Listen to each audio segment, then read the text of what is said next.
mean, like, who is this man? Golly. He can't sing. I mean, like, what is this? Golly. This is ridiculous.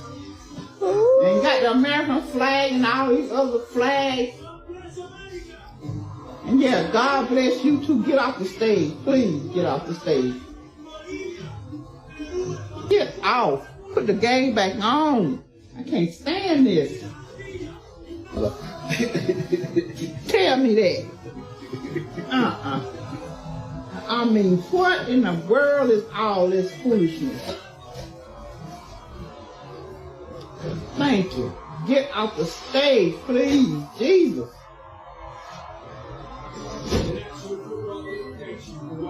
And there it is. No warm up, no spin. That reaction you just saw, that wasn't hate. That wasn't bigotry. That wasn't some coordinated political talking point. That was confusion.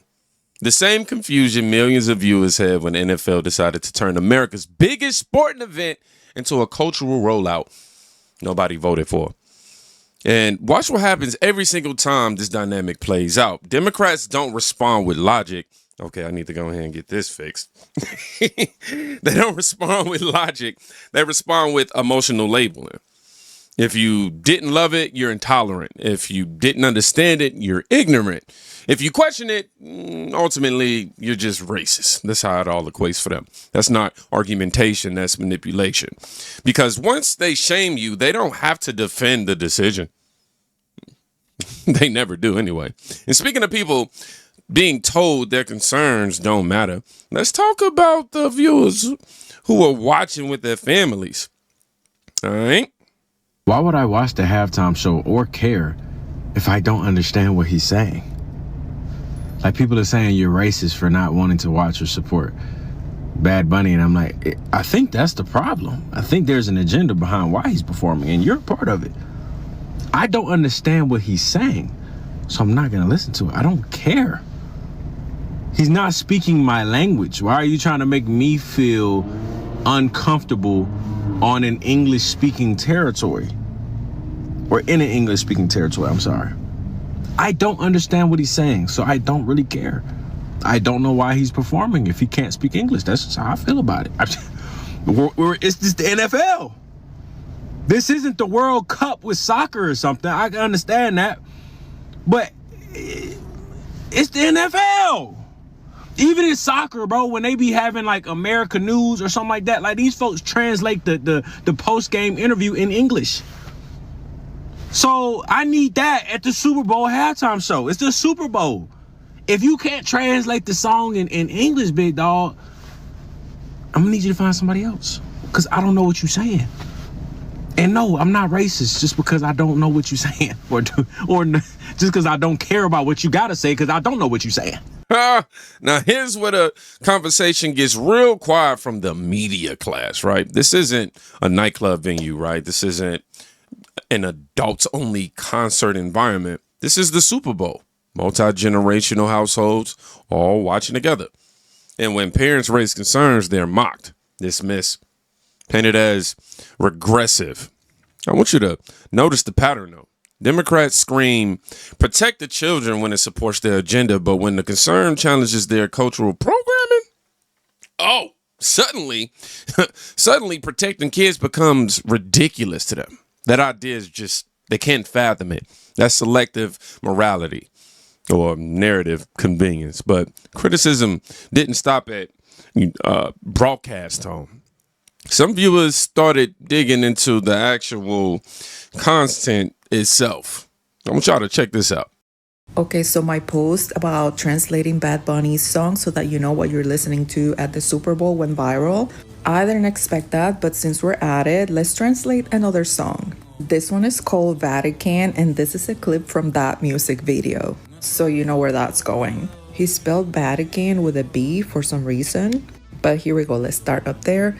Perhaps my music isn't clean, but I didn't invent sex and marijuana wanna. AAA, where is the horny one? Raise your hands. A grinding, and we go. To the Vatican, call your mom to ask for your hand. A. I was in hell when I stumbled upon a she-demon. She was selling her soul and I bought it. She was yummy, but her friend was even yummier. Let's go, the three of us. Let's go, the three of us. Yes. Where are we? I don't know. Who are you? I don't know. God forgive me because I have sinned. You are horny. I know. Let's go. I know. God forgive me. AA. I'm going to skip this paragraph because it's irrelevant. He's talking about being in the club and the club being lit. But let's go to this paragraph here. It says, everybody fornicates here. The waiter and the preacher. Hey, mommy, you're so fine. Send me a picture of the young Mika. I don't know who young Mika is. They got me overthinking. The night got kinky. And in her ass, the pinky. Her hair purple like Inky Winky. I slap her ass and I leave her like Poe. I give it to her where she goes pee-pee and where she goes po-po. You already know what that means. God is watching. God is listening. That is what we're teaching our children. Hey, to believe in God, you don't have to be a minister. No man on earth has the right to judge in the name of Christ. And again, this is coming from a guy that takes pictures dressed as Baphomet. I mean, if you don't see it, you're blind. But he also portrays himself as Jesus in his music videos. In Old San Juan, they even have a mural of him as Jesus. And look, I'm not the best Christian out there, but back in the day, they used to call that blasphemy. And honestly, in my opinion, it's plain disrespectful. So there you have it. That's another Bad Bunny song so that you know what you're listening to. I know that some of his songs have a great beat. I'm not gonna lie. Some have a catchy beat. And it's hard not to like it, honestly. But I don't know. I feel like it's important to know the words that come out of our mouths, even if it's in another language and we don't understand it. Because you could be singing and selling your soul to the devil and you don't even know it. Just because it has a good beat. So yeah, don't sing along. Woo, y'all gotta stay prayed up. God, please guard my spirit and those watching this video. Amen. Let's be clear though. This isn't about hating Bad Bunny. That's a straw man Democrats love pushing, right? Criticism centered on platform suitability. That's where we at with it. Sexual messaging, religious symbolism, vulgar themes, primetime broadcast fit. That's a standards discussion. I'm going to make that distinction, but reframing it as cultural hatred lets them avoid addressing the substance entirely. Again, narrative manipulation. And once cultural framing gets activated, the next battlefield becomes language. You know what? I'm in my closet. And so I'm sitting here getting ready to talk about Bad Bunny's performance for the Super Bowl. And I get it. I know that you Latinos, Tejanos, and everybody else want to get this guy. This AI Super Bowl was the worst. It was the worst Super Bowl performance without real live, real ammunition, real performances. All this AI and all this bullshit that he had was whack. Listen, I don't have anything against the Latino community. But y'all gotta admit, it was not authentic. He had too much bullshit in his shit. Bad Bunny was bad business. And I'll say it again. So y'all can sit up here and play in the faces of us if y'all want to. I think all this is a conspiracy. And I really think that you all are really trying to dumb down what's really real in our world. Because Bad Bunny's performance was bad. Bad Bunny was bad. Bad. Y'all get that? This dude was bad. I'm sorry. We got to do better. And I'm trying to figure out what part of nothing he did was, this is the one time I wish he would have brought J-Lo on. Somebody who can make sense of what his choreography was about. Yeah, I mean, he did street culture for the Latino community. Which community of the Latino community? Because, the Latino community has several communities. Which one was he depicting? He was all over the place. And it didn't make no sense. And then, worst Super Bowl performance ever, he goes down to be that one. I said what I said. Now, this clip isn't about politics. Honestly, it's about relatability. You've got viewers saying, I don't understand what's being said. I feel disconnected from what I'm watching. That's a legitimate audience response, especially during a national broadcast meant to unify viewership. But watch how Democrats do with reactions like this. They don't engage the concern. They dismiss the person. They frame confusion as ignorance rather than recognizing it as feedback, about accessibility and connection. That's emotional gaslighting, is it not? I could be tripping. I'm just saying, redefining someone's experience so it fits a narrative. And from there, the conversation escalated. Oh, yeah, it did. Not about understanding, but about authenticity. Y'all need to stop lying and acting like y'all like that show. I see so many Americans making an excuse for why they choose Bad Bunny and saying they liked it. You know you didn't like it because they didn't speak in English.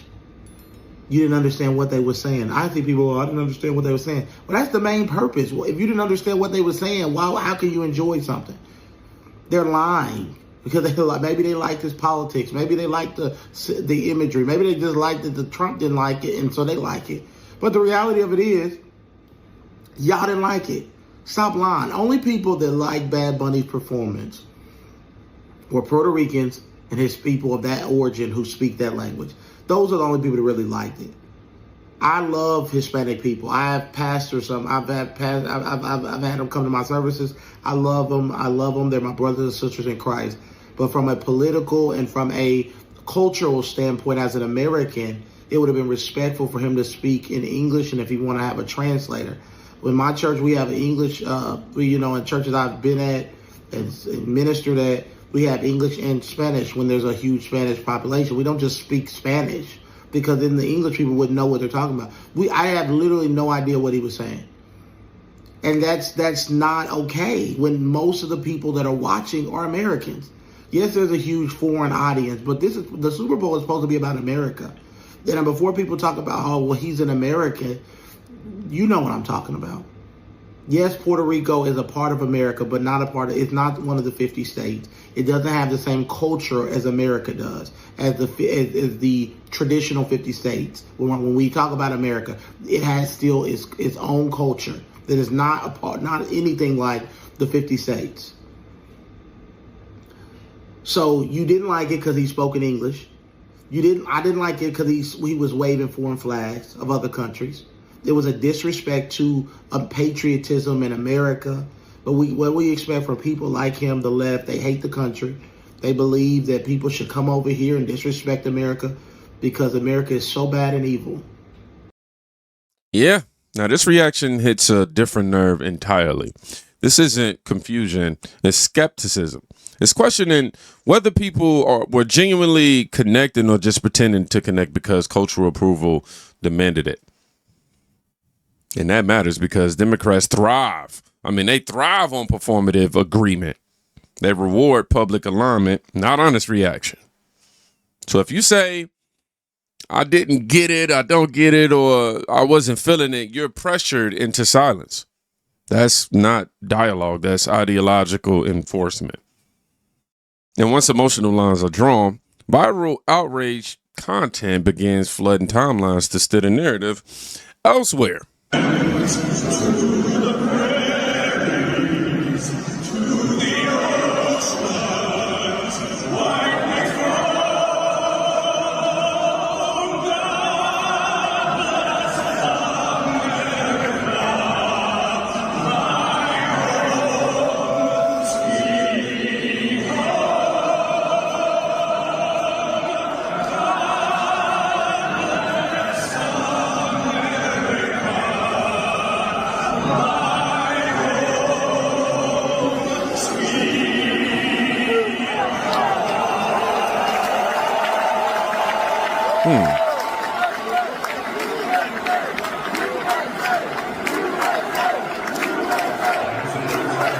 Hey, USA.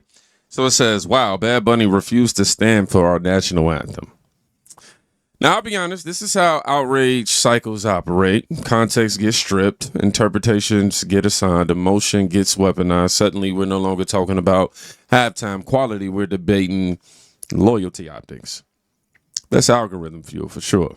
Not understanding. However, I will say, man, anytime you're in anybody's country, I feel like it's important to just show respect to where you're at. And then headlines start amplifying claims faster then they can actually get verified, y'all. So it says, Bad Bunny forced to remove his IG after getting so much hate for his disgusting Super Bowl performance. But important correction here. His Instagram wasn't deleted. I went and checked it today. Posts weren't cleared. The account stayed active, at least when I checked it. We deal in accuracy, not in inflation here. Because exaggeration, it weakens credibility, and credibility is power. But emotional reactions weren't limited to one side of the aisle. They erupted elsewhere. I'm so fucking pissed off right now. I came to this bar for the Super Bowl. I come to this bar actually pretty often. And we even reserved this shit like a week ago. I show up in here pretty much all day wearing my Bad Bunny shirt. Halftime show comes up and they put Turning Point USA. I'm like, okay, maybe they'll flip it over. Halftime show comes on and I ask the bartender, I'm like, so you guys aren't gonna put on the halftime show? And she's like, no. Why? And she was like, oh, because the owner doesn't want any issues and they don't want to play it. Like, are you fucking kidding me? You should have advertised that shit. I would have not come here if I would have known that. This world is so fucking divided. It's so divided and so fucked up. So I had to go and sit in my car and watch the halftime show. Mind you, I missed like the first 5 minutes on TikTok live of someone's TV recording it on this tiny little screen watching it because you refuse to play it. It's so fucked up. Like, I'm never coming here again. Like, I get it. People have their different point of views and I'm not here to press judgment on, not judgment, but like, because I am judging, but I'm here to press my views on anyone else. But for you as a business owner to be that fucking racist is fucked up. What?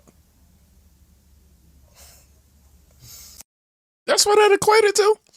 Oh man, I done spilled. Okay, so I was eating pineapples, y'all, and spilled a little juice on my shirt. So that's where that came from. I know y'all looking like, bro, ain't nobody even care. But same event, different outrage. And again, emotional responses get validated or mocked depending on who expresses them.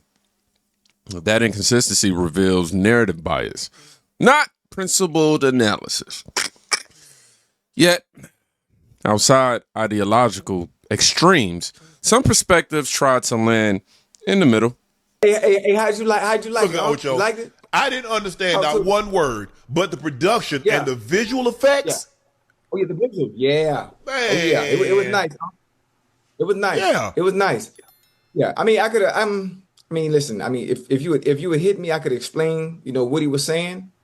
But it was dope. It was dope. I enjoyed it. And I mean, you think a lot of people complaining, oh, why didn't go back where you come from? Why He American, Puerto Rico, the part of America. Let me ask you a question, Ocho. Where were these people when you two performed? What part of America are you two from? What about the Rolling Stones? Did the Rolling Stones, hold on, chat. Y'all look, tell me if the Rolling Stones ever performed. What about Paul McCartney? Come on, man. I know. You know I know. I just don't understand. I mean, we're all about, cultural diversity and having everyone else having a chance. And we've had every different type of performer at our halftime shows. I'm not sure what the problem is. I mean, it shouldn't be a problem. Enjoy it. And especially when it comes to Latin music. Listen, if you don't understand the words, hey, forget not knowing the words. It's a vibe. Enjoy the music. No matter what you think of him, he's the most popular artist in the world. The NFL is trying to go global. I don't know if you noticed, but look at those games where they got games at next year. 9 of those games, they in Rio, they in Australia, they all over the place. Hey, I was here jamming, boy. Hey, I'm looking at the visual. I say, okay, you play into your heritage. I like that. They got the snow cones and they got the playing dominoes and the women getting the nails done. I was like, okay, I'm feeling it. And the funny thing about it, if you notice all the flags, the flags, they paid tribute to everybody. I'm watching. They paid tribute to everybody. If I'm not sure, I mean, it's I you know hate what? that Let me tell you what I hate, because they quick if they don't like something to say, okay, boycott this. We're not going to watch. We're not going to watch. But if somebody outside of this boycott something, they say, get that un-American, get them out of here. Well, if you ain't like Bad Bunny, leave. Anybody that didn't like Bad Bunny, leave. That's what that's their favorite quote. Yeah. And you know me. My taste in music. I mean, my genre and taste in music. I'm all over the place. I like Bad Bunny. Hell, I like Leonard Skinner. Hell, I don't give a damn if they had the Easter Bunny. I'm watching halftime show. So, I mean, I listen to a wide variety of music. But let's stop right here. This is the exact framing Democrats and media allies lean on, right? The idea that criticism equals hypocrisy or intolerance. It doesn't. Nobody said he didn't earn success. Nobody said he shouldn't perform. Nobody said culture doesn't belong on big stages. That's a straw man. The actual issue was context. The Super Bowl audience isn't a curated fan base. It's a broad national demographic expecting accessible entertainment aligned. That's all. Music being emotional doesn't eliminate the reality of messaging disconnect.